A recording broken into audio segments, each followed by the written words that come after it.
Assalamualaikum warahmatullahi wabarakatuh, sahabat Bawaslu.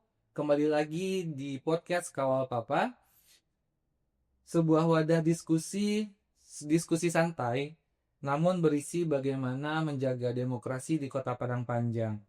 Ketika berbicara tentang Bawaslu, banyak orang mengenal Bawaslu itu hanya sebagai lembaga yang berfungsi untuk melakukan pengawasan pemilu.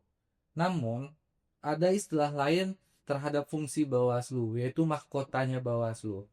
Nah, mahkotanya Bawaslu ini merupakan sebuah fungsi untuk dalam proses penanganan pelanggaran dan penyelesaian sengketa. Melalui fungsi inilah Bawaslu hadir untuk memastikan setiap proses pemilu berjalan sesuai aturan, adil dan memberikan kepastian hukum bagi setiap pihak. Pada episode kali ini, kita akan membahas terkait dengan pengalaman Bawaslu Kota Padang Panjang dalam proses penanganan pelanggaran ataupun penyelesaian sengketa, baik itu pada pemilu 2024 maupun pilkada 2024. Dan yang membuat diskusi ini semakin istimewa, bersama kita saat ini telah hadir seorang boleh dibilang penggiat pemilu lah, karena dengan track record beliau itu 2 periode menjadi komisioner KPU Kota Padang Panjang ya kak ya. Itu tahun 2013 sampai 2018 dan 2018 sampai 2023, dan saat ini beliau merupakan koordinator divisi penanganan pelanggaran dan penyelesaian sengketa Bawaslu Kota Padang Panjang. Mari kita sapa, lebih akrab kita panggil dengan Kak Winda. Halo Kak. Halo David. Sehat enggak? Alhamdulillah. Sehat. Nah, jadi nih Kak, sebelum kita masuk ke dalam tema utama nih, David mau nanya-nanya dulu terkait, tadi kan udah David kenalin tuh terkait dengan track record kakak dulu yang pernah di KPU, terus sekarang alhamdulillah duduk lagi di Bawaslu. Nah, dari perjalanan panjang kakak tersebut, boleh nggak kak diceritain sedikit pengalaman-pengalaman di KPU dan perbedaan pola kerja di KPU dengan di Bawaslu? Oke David. Jadi kita mulai dari awal dulu ya. Boleh. Ya. Jadi sebelum 2013 itu pas pemilihan gubernur dan wakil gubernur tahun 2010 itu sudah diawali waktu itu sebagai anggota PPK. Oh, PPK Iya. di tingkat kecamatan ya kayak? Iya, untuk Kecamatan Padang Panjang Timur. Jadi waktu itu memang pertama kali pengalamannya jadi ini penyelenggara pilkada loh waktu itu ya. Eh Waktu itu memang penasaran juga ketika lihat pengumuman kan, ini seperti apa pekerjaannya. Memang waktu itu kan PPK kan boleh itu ada job yang lain Oh, gitu kan. boleh. Iya, waktu itu lagi ngajar. Nah, pas Ah. lagi ngajar ikut seleksi di tempat ngajar juga. Oh. Waktu dulu kan belum CAT. Belum. Ya masih manual tulis, ya. Ya, jadi pas di tempat ngajar juga lokasinya gitu. Nah, setelah itu kan habis tahapan pilgub selesai. Nah, waktu 2013 itu kebetulan juga, ini kebetulan alhamdulillah ya. Jadi kebetulan lihat pengumuman juga untuk KPU Kota Padang Panjang. Nah, dulu kan udah gitu kan, dan ini sekarang lagi. Tapi ini untuk anggota KPU. Oh, berarti yang untuk yang biasa jadi inilah, jadi yang ngasih arahan, jadi pimpinan di depan kalau BIMTEK TPK gitu kan. Coba nggak ya? Apalagi waktu itu kan harus ada karya tulisnya juga gitu untuk seleksi. Cuman karena ini penasaran ikut lagi. Waktu itu kalau dilihat pas pertama kali daftar masih oke lah. Karena untuk pendaftaran kan tidak bersamaan jadwal orangnya, tergantung masing-masing kita time schedule kita kan. Nah, terus pas seleksi baru ini agak gentar lihat kan, ternyata bapak-bapak yang sudah purna dari pegawai negeri banyak yang hadir gitu.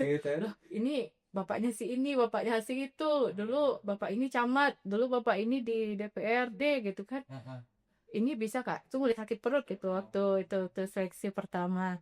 Tapi alhamdulillah kan seleksi itu ada beberapa tahapan ya itu kan. Ada juga yang kurangnya langsung di CAT itu udah seleksi di apa ya di kesehatan juga. Nah coba lah, jadi kan udah mulai sebenarnya bukan kurang sakit perut, tambah sakit perut jadinya gitu kan. Apalagi waktu itu pimpinan di KPU juga ada gitu kan. Belum ada waktu itu aturan 2 periode. Oh belum ya Kak. Ya Jadi batasannya belum. pimpinan yang terdahulu itu boleh ngikut tes terus tuh. Ada ya, waktu Oh. itu pas seleksi berbarengan tahun 2013 itu ada di beberapa kabupaten kota itu yang lulus untuk periode ketiga. Oh iya. Iya, jadi kan Kota Padang Panjang ini termasuk dalam tahapan seleksi yang sudah terakhir ini. Cuman 2 kota dengan Kota Pariaman. Iya. Kalau yang 13 kabupaten kota yang sebelumnya itu di bulan Juli itu sudah ada yang masuk ke 3 periode. Nah, setelah itu baru ada batasan 2 periode. Gitu. Termasuk juga untuk ad hoc ya. Tapi sekarang kan ad hoc udah mulai kurang lagi. Kadang ada, kadang tidak juga aturan seperti itu kan. Nah, alhamdulillah 2013 itu Oktober dilantik sebagai anggota KPU Kota Padang Panjang. Dan dari hasil lokal pleno itu disepakati yaitu kakak jadi ini pengampu divisi hukum. Divisi hukum dan pengawasan dan SDM. Iya. Nah, jadi kebetulan ya itu juga ada relevannya ke Bawaslu sekarang gitu kan. Memang iya Jadi sih. nyambung dari kalau KPU kan kita sama kenal itu kayak penyelenggara teknis ya kayak. Iya. Nah karena udah katan di teknis, coba masuk ke ranah pengawasan gitu. Iya. Jadi kebetulan waktu itu kan di KPU kan hukum, pengawasan dan SDM. Nah, jadi hukum itu memang untuk kampanye ini juga di situ, verifikasi partai politik juga. Jadi di divisinya itu memang membawahi itu, membidangi itu untuk kampanye, untuk verifikasi partai politik, untuk dana kampanye. Jadi relevan lagi dengan kita ini sekarang gitu kan. Terus habis kan udah pemilu 2014, terus pemilihan gubernur 2015, terus pilkada 2018 gitu kan. Seleksi itu juga lagi nih untuk 2018 gitu kan. Jadi memang berdempet-dempetan ini seleksi, ini pilkada juga ya. Gitu. Dan juga waktu itu udah masuk juga tahapan pemilu kan. Nah, 2018 itu alhamdulillah untuk periode yang kedua sesuai dengan rapat pleno lagi itu di divisi Parmas. Oh beda divisi ya Kak dari yang awal ya. Jadi memang mau dari awal tuh niatnya emang ganti divisi supaya nambah ilmu juga. Nah, jadi nggak stuck di hukum gitu kan. Ini udah dihukum 5 tahun, jadi ini bebas. Jadi ke Parmas bersosialisasi. Tapi yang untuk di Ampu itu tetap karena ada perubahan divisi di akhir periode pertama itu bukan perubahan divisi, perubahan yang dibidangi oleh divisi itu. Di divisi Parmas itu kembali lagi membidangi kampanye, terus ad hoc lagi, jadi SDM lagi. Jadi hampir sama juga dengan waktu di divisi hukum. Bedanya verifikasi partai politik tidak gitu kan, dana kampanye juga gitu kan. Nah, jadi waktu 2023 awalnya sih akhir 2022 itu sudah mau inilah sudah mau istirahat. bukan mau istirahat, udah mau mengukur diri mau naik level atas atau tidak ya gitu kan. Tapi rasanya umurnya masih bisa untuk di kota gitu kan. Jadi tahun 2023 itu akhirnya putuskan. Belum ya belum masih ada masih ada 2 periode lagi nih buat di kota ya, tapi masih ada peluang untuk di kota lagi gitu kan. instansi. Walaupun agak sedih juga waktu itu mau meninggalkan KPU tercinta gitu kan. Terus akhirnya 2023 itu ikut seleksi lagi. Ya kebetulan kawan-kawan di KPU juga pada seleksi yang kedua atau ikut seleksi Bawaslu juga, jadi semuanya pada seleksi waktu itu gitu kan. Nah terus akhirnya karena basic-basicnya seperti itu walaupun bukan sarjana hukum, nah jadi akhirnya di ini rapat pleno kita lagi kan karena cuma 3 divisi termasuk ketua, ya akhirnya oh ini udah kemarin dihukum. Terus habis itu Parmas bidangnya itu juga pembagiannya, ada tupoksinya waktu itu gitu kan. Ya udah ambil penanganan pelanggaran dan penyelesaian sengketa. Tapi ini agak gentar juga ini karena lihat apa kalau apanya Bawaslu itu waktu rapat pleno KPU, ah ini maju juga ini nanti Gencar ya. ya. Sanggup nggak ini dengan apalagi materinya Bawaslu itu kan lebih banyak gitu. Iya, Waktu ujiannya kewalahan juga gitu kan. Kita tidak hanya bicara teknis tapi tapi juga pengawasan juga. pengawasan juga. Jadi PKPU, Perbawaslu, undang-undang, terus undang-undang ASN juga, undang-undang desa juga. Akhirnya kan alangkah banyaknya ini yang dibaca Bawaslu gitu kan. Nah, ya udah akhirnya ya udah mantap gini sekarang ke Bawaslu. Alhamdulillah sekarang ada di sini bersama David, sudah 3 tahun bersama David. Iya, Ya. alhamdulillah sih Kak. Memang gak berasa tuh 3 tahun tuh dari kita coba Kakak masuk itu ke awal tahapan masih pemilu ya Kak ya? Iya, penetapan DCT kok. Iya DCT kalau nggak Iya, salah. Nah habis itu masuk tahapan pilkada, pokoknya seru lah. Di 3 tahun sama Bu Kordif ini mantap lah Dari pokoknya. 2015 kita ya. Kalau kenalnya, iya. Ini itu udah waktu pilgub tuh. Ini baru tamat kuliah sih David tuh Kak.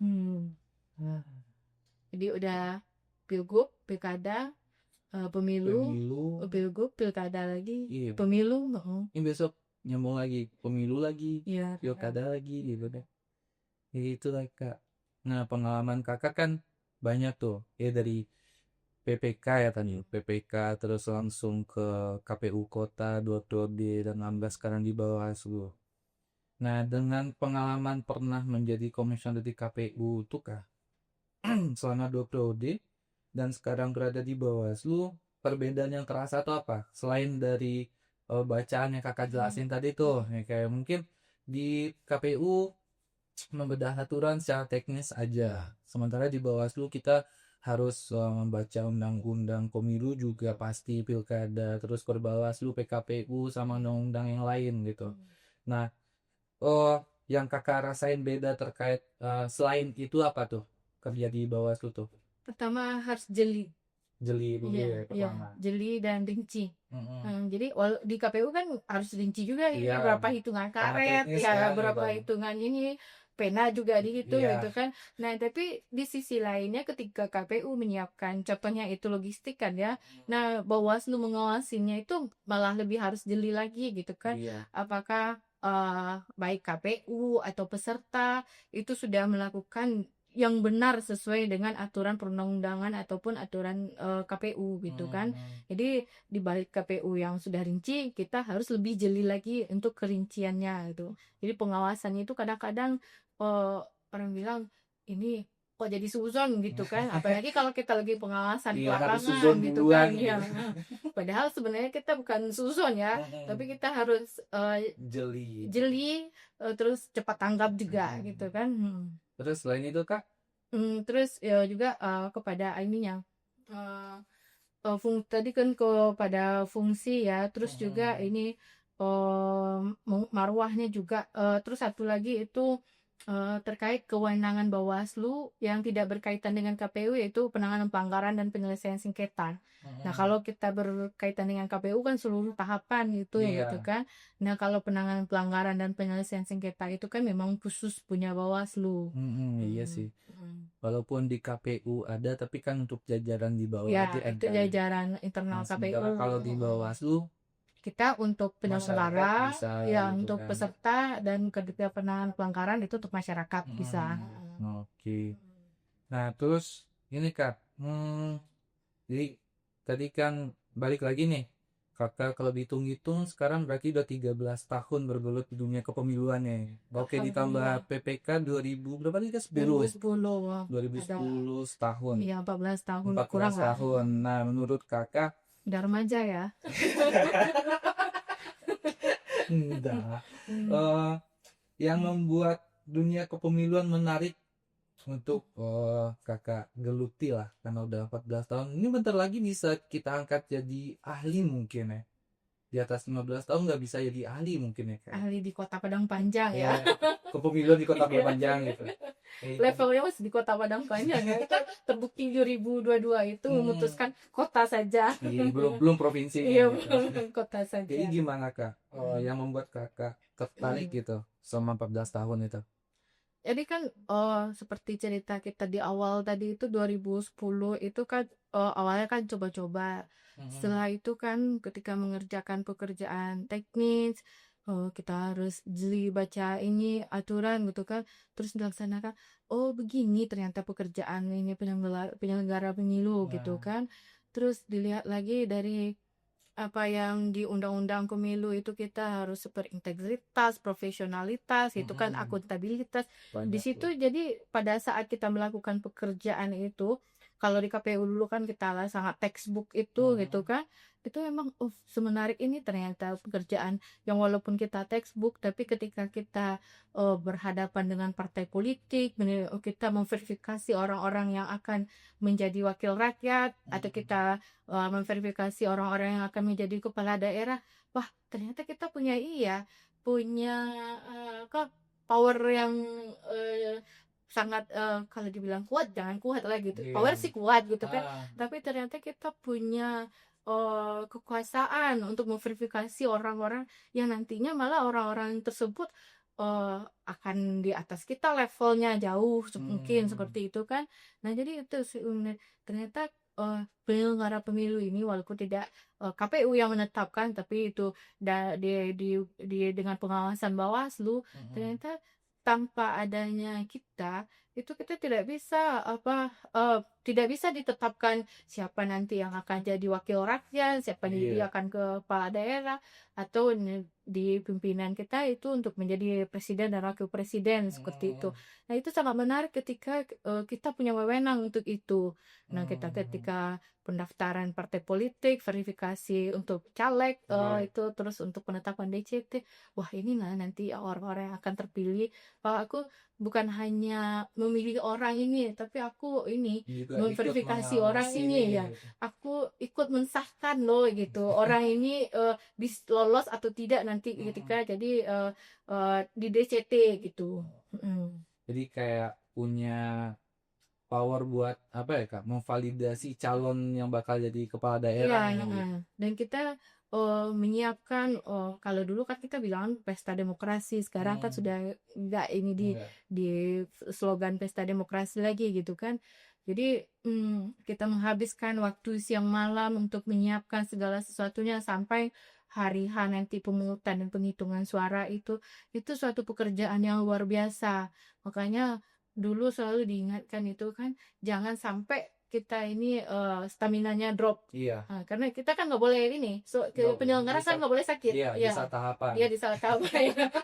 Kalau sekarang kan bisa cuti gitu kan, tapi kalau tahapan kan nggak ada istilah kita izin cuti gitu kan. Walaupun di itu aturannya ada ngatur itu untuk cutinya berapa hari gitu kan. Tapi di saat tahapan kan penyelenggara tidak boleh sakit. Itulah yang selalu dipegang, ditanamkan ke dalam pikiran kita gitu kan. Nah, jadi gitu tuh sobat, pengalaman Ibu Kordif kita, Kak Winda, yang udah 14 tahun mengabdi dalam dunia kepemiluan, dan sekarang alhamdulillah masih lanjut, dan lanjut periode 2 kan Kak besok. Masih 2 tahun lagi untuk kita pikirkan. Iya sih, tapi gambarannya semangatnya masih. Semangat masih. Iya. Mudah-mudahan masih nih, biar masih bareng terus nih sama David besok nih. Amin. Belum bosan ya? Alhamdulillah Mas, belum sih Kak. Iya, walaupun 14 tahun. Iya, tapi masih enak lah, karena pemilu itu setiap apa ya kita bahasanya, setiap peristiwa, bukan peristiwa, setiap masanya pasti update terus kan. Iya. Nah, ya gitulah.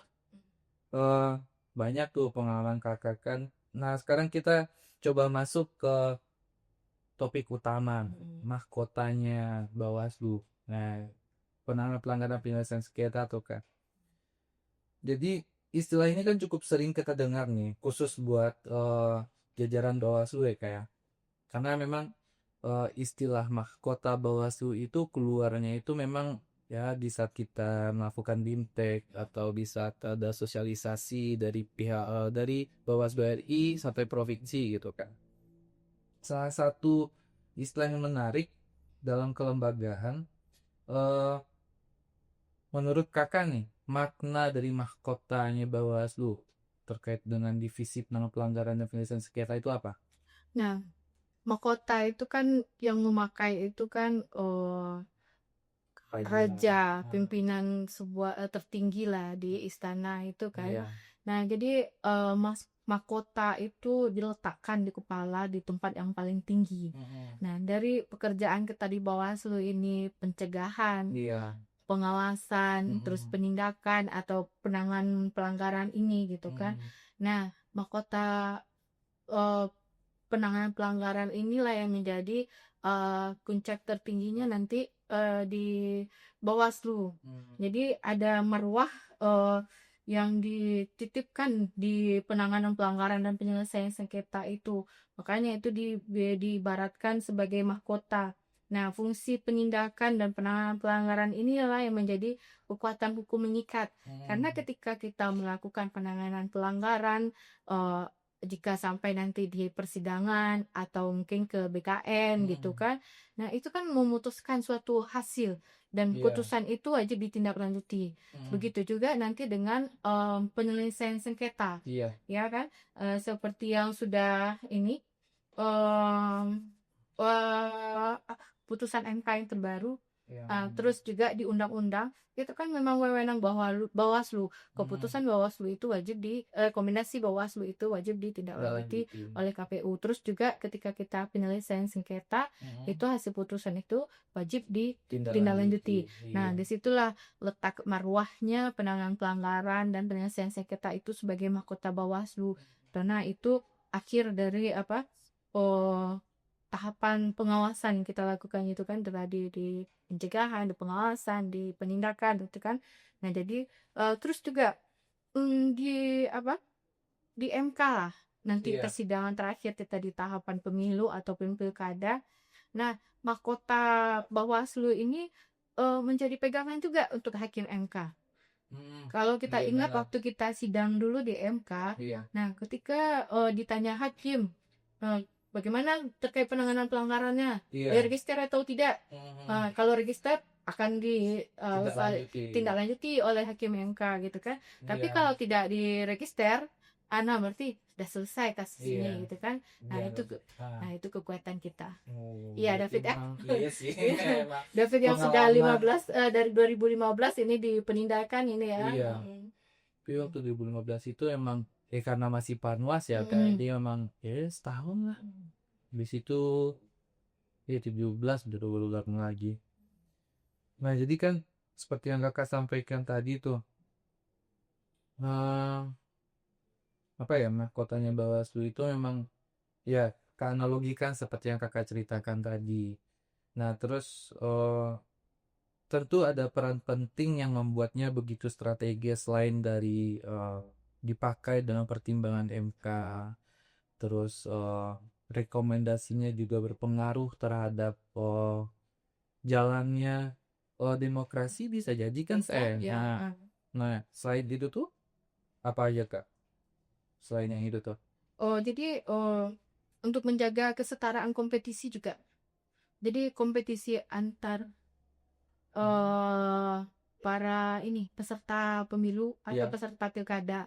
Nah, jadi di situ juga kita menjaga, mengawasi dan hak seluruh peserta pemilu itu sama. Terus juga kita mempertahankan hak dasar pemilih. Seperti yang kemarin yang akan kita laksanakan lah. Kalau kemarin kan kita pengawasan ini Coktas ya. Nah, mungkin ke depan kita akan mengadakan ini uji petik gitu kan. Itu di situ kita juga menjaga hak ini. Jadi tidak hanya ke peserta, tetapi juga kepada pemilih. Jadi bagaimana hak pilih ini nanti disalurkan pada saat hari H. sama halnya kalau boleh cerita ke sebalik sedikit ketika kita ke SLB kemarin. Nah, itu pertanyaan itu juga terkait dengan hak pilih para teman-teman disabilitas. Oh Karena iya. ternyata apakah pernah sosialisasi dilakukan di situ atau belum? Karena pertanyaan-pertanyaan itu sangat dasar sebenarnya. Apakah teman disabilitas ini nanti akan mendapatkan surat-suara, bagaimana caranya, untuk yang sakit seperti apa, untuk yang sakit di rumah atau sakit di rumah sakit. Nah, jadi karena kebetulan kemarin kita yang melakukan sosialisasi itu, nah itulah tugas kita, menjaga tidak hanya menjaga marwah kita sebagai Bawaslu, tetapi juga menjaga marwah pemilihan. Oke deh Kak, berarti ini dari yang udah kita bahas terkait dengan mahkotanya Bawaslu tadi nih, memang sangat berpengaruh ya, mau itu untuk menjaga marwah lembaga maupun untuk masyarakat terkhusus Kota Padang Panjang. Nih sedikit lagi Kak, kita coba. Nah sekarang kan Bawaslu boleh dibilang masyarakat umum lah, secara gamblangnya itu banyak sih. Kayak contoh ke David pribadi, ini Bawaslu kan sekarang nggak ada tahapan pemilu nih, kerjanya apa aja nih gitu kan. Nah jadi di Bawaslu Kota Padang Panjang, kalau pas dalam proses tahapan mungkin udah jelas lah kerjanya apa. Nah di saat yang kosong kayak sekarang Kak, sibuknya itu terkhusus divisi penanganan pelanggaran, sibuknya ngapain aja tuh Kak? Jadi kita ini ya, Iya. karena ini STM pada sibuk gitu kan, Humas pada sibuk ini Iya. liputan kita sekarang Iya. ini gitu kan. Nah, kita ngobrol-ngobrol di depan Humas gitu kan. Iya. Jadi khusus untuk kita divisi P3S, dari kita ambil lah ya dari 2025 dulu, Boleh. sebelum kita di 2026 ini gitu kan. Jadi pasca selesainya MK, pasti masih ada evaluasi-evaluasi dari Bawaslu Provinsi ataupun Bawaslu RI via Zoom. Jadi setelah kita selesai tahapan pilkada, selesai ke Jakarta, tidak boleh ini. Jadi makanya ketemu pimpinan Bawaslu RI itu via Zoom. Alhamdulillah masih dapat arahan walaupun via Zoom gitu kan. Nah, jadi di tahun 2025 itu kita RDK dengan Bawaslu Provinsi itu masih ada beberapa kali tatap muka langsung, baik itu terkait penanganan pelanggaran ataupun penyelesaian sengketa. Nah, penanganan pelanggaran kan kita ada ini kemarin netralitas ASN, terus pidana gitu kan kalau di kita khususnya gitu kan. Nah, terus juga dari provinsi kan juga ada tentang bagaimana penyimpanan barang dugaan pelanggaran. Terus bagaimana penyitaan barang ini kayaknya kita harus konsolidasi lagi ini dengan kejaksaan gitu kan. Boleh Karena sih, ya bagaimana kita mendalaminya nanti dan juga pelaksanaannya nanti jika terjadi lagi penanganan pelanggaran. Kalau kemarin kan kita satut aja gitu kan, pada saat penanganan pelanggaran begini ya cepat aja gitu kan. toh dengan Perbawaslu. Iya, kita toh dengan Perbawaslu, untungnya di Gakumdu kita oke semua gitu kan, saling bersinergi. Nah, terus setelah selesai kita dengan provinsi, mungkin ada waktu jeda sebentar, tarik nafas dulu gitu kan. Tapi untuk penanganan pelanggaran khususnya kan tetap di ini update sinkronisasi data penanganan pelanggaran, bahkan sampai hari ini itu juga tetap dari Bawaslu RI tetap diupdate sinkronisasi data penanganan pelanggaran. Walaupun mungkin untuk kita khususnya atau Sumatera Barat itu tidak ada lagi, tapi secara umumnya, secara globalnya dan Bawaslu RI itu tetap diupdate data penanganan pelanggarannya. Nah, setelah itu dari Bawaslu Provinsi, nah kita menyusun artikel penanganan pelanggaran sesuai dengan yang kita tangani. Nah, jadi masing-masing kabupaten kota itu menyusun artikel penanganan pelanggaran sesuai dengan instruksi dari Bawaslu Provinsi, dan juga ada narasumber kita waktu itu kebetulan juga beliau sudah banyak menulis juga gitu kan. Nah, ada beberapa kali pertemuan dan ada beberapa kali revisi dari Bawaslu Provinsi. Artikel yang kita kerjakan bertiga itu bersama Tia, akhirnya diterbitkan menjadi sebuah buku. Nah, nanti kita pajang juga lah ya, minta ke tim humas ini untuk memajang mengupload buku kita Buku itu. ya Iya. di media sosialnya Bawaslu Padang Panjang.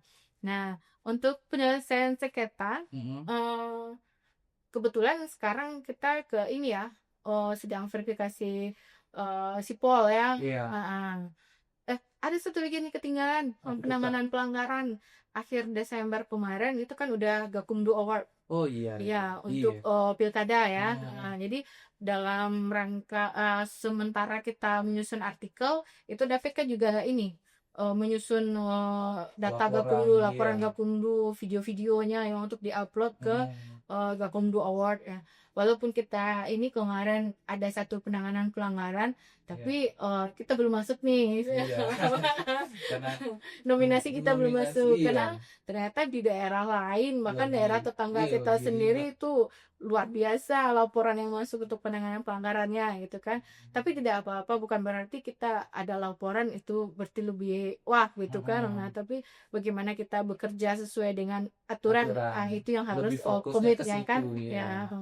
Jadi kalau untuk penyelesaian sengketa nih, sebelum kita di bulan ini sampai diverifikasi di ini di sipol ya, udah kayaknya ada 5 atau 6 minggu ya kita melakukan peningkatan kapasitas untuk penyelesaian sengketa ini. Jadi alhamdulillahnya minggu kemarin kita sudah menyelesaikan simulasi sampai ke tahap adjudikasi ya. Jadi sesuai dengan kesepakatan kita, RDK yang dari di anggaran kita cuma ada untuk satu kali, penyelesaian sengketa kan cuma satu kali ya. Untuk sengketa satu kali, untuk pelanggaran satu kali dengan anggaran 150.000 ATK itu akhirnya kita malah jadi terpancing gitu kan. Oke, kita laksanakan RDK satu kali sesuai dengan yang tertulis di anggaran. Tapi setelah itu kayaknya tidak cukup dengan satu kali RDK, maka kita akan melanjutkan, kita bahas per Bawaslu 9 ini sampai selesai. Nah, akhirnya selesai kita di titik sampai di adjudikasi. Dan semuanya simulasinya itu target kita kan memang seperti itu. Karena kan di tahun 2025 itu kan terakhir kali pelantikan P3K untuk di Bawaslu. Terus kemarin juga untuk adik-adik CPNS ya sudah dilantik jadi PNS gitu kan.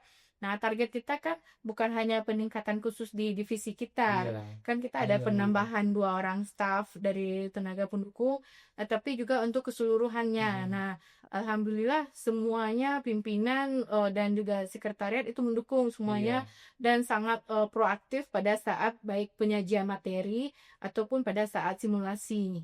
Nah, kedepannya kita akan melanjutkan lagi dengan Perbawaslu penanganan pelanggaran.